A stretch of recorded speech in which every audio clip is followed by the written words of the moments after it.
এতগুলো স্টুডেন্ট তুমি কিভাবে পেলে? ওরারে সবাইরে কইছি যে স্যার বিস্কুট দিব, বিস্কুট খাওয়ানোর লাগে সব চলে আসছে। আজকে পড়া শেষে আমি তোমাদের সবাইকে বিস্কুট কিনে দিব। আমরা তাহলে পড়া শুরু করি। আদি, গতকাল তোমাকে কি পড়িয়েছিলাম মনে আছে? শরীয়তে কি? বড় সাপ। শরীয়তে বড় সাপ না, শরীয়তে অজগর। শরায়াতে? শরিয়াতে আমটি সার খেবে। তোমাকে এগুলো কে শিখিয়েছে? কি থাকস পড়ালেখা না করলে হইব নি? হাই, আমি তোরে পড়াই দিই। সরে অ সরে আ রসই। এই বয়সে আসিয়া পড়ালেখা করার কোন দরকার? আমরা কর্ম করিয়া খাই। হাত দির কি হইব? ও একা একা যাইতে পারতো না। যাইতে না পারলে যাওনের দরকার কিতা? আর তুই কালকের থেকে বাগানে কাজ করতে যাইতা। তুমি স্কুলে আসোনি কেন? হিংসি মেমোর আমা। মানে কি? কাম করে দেখেন না? তুমি যদি কিছুদিন কাজ না করে স্কুলে আসো তাহলে ক্ষতি কোথায়? আমি কাম না করলে আমার কাম কেটা করবে? কিন্তু তোমাকে কেন কাজ করতে হবে? তোমার কি বাবা নাই? না, বাবা নাই। আর বাবা থাকলেই বা কি? আমার কাম তো আমারই করতে হবে। বাচ্চাদের মতো কথা বলেন কেন? মাস্টার সাহেব, আপনি তাড়াতাড়ি এখান থেকে স্কুলে যান। এই চা বাগানের মধ্যে কিন্তু বড় বড় সাপ আছে, বড় বড় পাহাড়ি পোকা আছে, আপনারে কামড়াবে। কি বলো? সত্যি সত্যি সাপ আছে? মাস্টার সাহেব, এই সাহস নেই আপনি পাহাড়ে আসতে মাস্টারি করতে?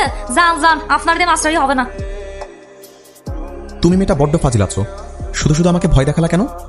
আমি ফাজিল না? তা আপনি এখানে খাড়া খাড়া সময় নষ্ট করতেছেন কেন? যান আপনার কামে যান। আচ্ছা তুমি বলো, কালকে থেকে তুমি স্কুলে আসবে তো? কেন? আমি স্কুলে গেলে আপনি আমার টাকা দিবেন? আচ্ছা তুমি প্রতিদিন এখানে কাজ করে কত টাকা পাও? কেন? তুমি যদি প্রতিদিন আমার স্কুলে আসো সেই পরিমাণ টাকা আমি তোমাকে দিব। আপনি সত্যি টাকা দিবেন? হ্যাঁ দিব। বাচ্চারা পাবে বিস্কুট আর তুমি পাবে টাকা। নিশ্চয়ই এর মধ্যে কোনো ঝামেলা আছে। আপনি আবার টাকা দিবেন কেন? মতলব কি কন্ত আপনার? কোনো মতলব নেই। এই যে তুমি বাচ্চাগুলোকে স্কুলে নিয়ে আসবে তার বিনিময়ে আমি তোমাকে টাকা দিব, আর কিছুই না। আচ্ছা ঠিক আছে, ভেবে দেখি। এখন যান, আপনি আপনার স্কুলে যান আর আমার কাম করতে যান। আপনি হেনে আল্লাহ থাকেন, আপনার বাপ মা কেউ থাকে না? না, আমি একা।